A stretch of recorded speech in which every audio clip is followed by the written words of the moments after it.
Hi everyone, welcome back to this channel. In this tutorial, I will show you how to get the Cinnamoroll Crepes recipe in Heartopia.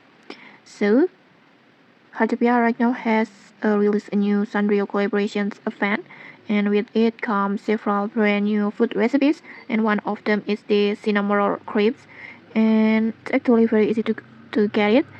All you need to do is just use the Sanrio Gacha machines at the Amethyst Beach or or you can also use the Sanrio Gacha machine from at your friend's home, and just do the gacha a total of 5 times like this.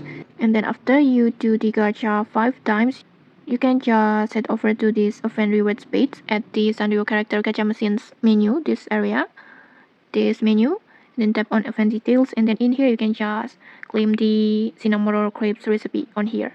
You can see it, and just like that you can now start making this cute Sanrio crepes in your kitchen. And okay, that's it. If you found this helpful, don't forget to like, comment, and subscribe for more tutorials. Thanks for watching, and see you.